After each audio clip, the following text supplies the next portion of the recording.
आज दिनांक 15 अगस्त 2020। मैं के.एम. मीणा से आचार्य राजनीति विज्ञान राजकीय महाविद्यालय Bandikui, BA part second paper first पर आज हम चर्चा करने जा रहे हैं ब्रिटिश संसद और उसकी संप्रभुता। दुनिया में सबसे शक्तिशाली व्यवस्थापिकाओं के अगर तुलनात्मक अध्ययन किया जाए तो ब्रिटेन की संसद सबसे संप्रभु संस्था मानी जाती है। संप्रभु इसलिए कहा जाता है कि वैधानिक दृष्टि से इसके ऊपर किसी प्रकार की कोई सीमा नहीं है। ये किसी भी कानून का निर्माण कर सकती है। इसके द्वारा निर्मित कानून को चुनौती नहीं दी जा सकती है। कानून निर्माण में एकमेव क्षेत्राधिकार इसे प्राप्त है।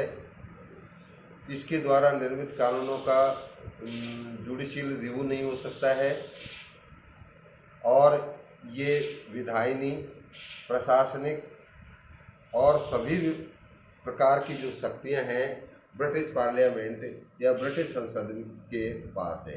इसलिए ये कहा जाता है कि दुनिया की सबसे शक्तिशाली या संप्रभु व्यवस्थापिका है तो ब्रिटेन की संसद है। ब्रिटिश संसद इसलिए संप्रभु है क्योंकि वहाँ पर जो राजतंत्र से सीमित राजतंत्र से लोकतंत्र का विकास हुआ तो राजतंत्र की जो सभी शक्तियाँ हैं वो संसद के पास आ गई। और वर्तमान समय में संसद की संप्रभुता का तात्पर्य लोक सदन की संप्रभुता से है, न कि लाड़ सभा की संप्रभुता से। ब्रिटिश संसद की संप्रभुता की वकालत डाइसी, ऑर्टिक, टाकविले आदि जैसे ब्रिटिश विद्वानों के द्वारा की गई।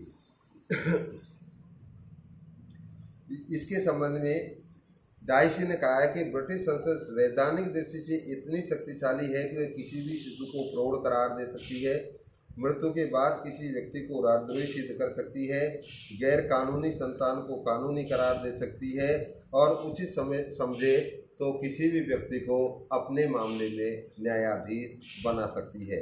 अब प्रश्न ये उठता है कि ब्रिटेन की जो व्यवस्थापिका है, ब्रिटेन की जो संसद है वो इतनी शक्तिशाली क्यों है। उसके पीछे जो कारण है वो इस तरीके से है कि एक तो सबसे बड़ा कारण है वहाँ का संविधान अलिखित है। संविधान अलिखित होने के कारण संसद को कानून निर्माण में संवैधानिक सीमाओं का सामना नहीं करना पड़ता है। दूसरी बात, वहाँ पर लचीला संविधान है जो अलिखित संविधान के रूप में वहाँ विद्यमान है। वो इतना लचीला है कि संसद चाहे जब उसमें किसी भी प्रकार का परिवर्तन कर सकती है, इसलिए भी संसद सर्वोच्च है। तीसरा है वहाँ शासन एकात्मक है, क्योंकि अगर संघात्मक शासन व्यवस्था होती तो शक्तियों का विभाजन होता, लेकिन ब्रिटेन में एकात्मक शासन होने के कारण ब्रिटिश संसद द्वारा बनाए गए सभी कानून संपूर्ण ब्रिटेन में लागू होते हैं। इसलिए एकात्मक शासन की वहाँ पर व्यवस्था ब्रिटिश संसद की संप्रभुता को इंगित करती है। विधि निर्माण की एकमात्र संस्था वहाँ की संसद ही है, क्योंकि वह प्रांतीय विधानमंडल को कानून निर्माण में कोई शक्ति प्राप्त नहीं है। कानून निर्माण में किसी प्रकार की कोई सीमा नहीं है। कानून में परिवर्तन करने की क्षमता रखती है। न्यायिक पुनरावलोकन का अभाव है। ब्रिटिश संसद की संप्रभुता का सबसे बड़ा कारण वहाँ की जो जुडिशियल जो न्याय व्यवस्था है या न्यायपालिका है, उसके पास संसद द्वारा निर्मित कानूनों को वैधानिक और अवैधानिक घोषित करने की शक्ति नहीं है। इस प्रकार ब्रिटिश संसद दुनिया की सबसे शक्तिशाली व्यवस्थापिकाओं के रूप में देखी जाती है। दूसरा पक्ष इसका ये है कि ब्रिटिश संसद की जो संप्रभुता की वकालत की जाती है वो इतनी नहीं है कि जितना कि डाइसी और टाकविले आदि विद्वानों ने उसका वर्णन किया। ब्रिटिश संसद की संप्रभुता पर सीमाएं हैं और उन सीमाओं को ध्यान में रखकर ही वो कानून का निर्माण करती है। इसलिए ब्रिटिश संसद की जो संप्रभुता है उस पर सीमाएं, सबसे पहली सीमा है लोकमत का नियंत्रण। जनता के विरुद्ध कोई भी कानून वो नहीं बना सकती है। दूसरा है नैतिक प्रतिबंध, तीसरा है वहाँ की परंपराएं। ब्रिटिश संसद परंपराओं के विरुद्ध कोई कानून नहीं बना सकती है। विधि का शासन, वहाँ पर संविधान में विधि के और कानून के शासन को स्वीकार कर लिया है, इसलिए विधि के शासन के अधीन रहकर ही वहाँ की जो संसद है वो कानूनों का निर्माण करती है।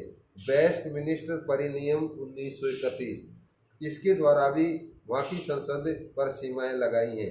प्रदत्त व्यवस्थापन, जब कानून निर्माण की शक्ति व्यवस्था कार्यपालिका के पास चली जाती हैं तो उसके पास लौट कर वो नहीं आती हैं, इसलिए प्रदत्त व्यवस्थापन की व्यवस्था वहाँ ब्रिटेन में है, तो ये भी संसद की सर्वोच्चता पर सीमाएं अंकित करता है।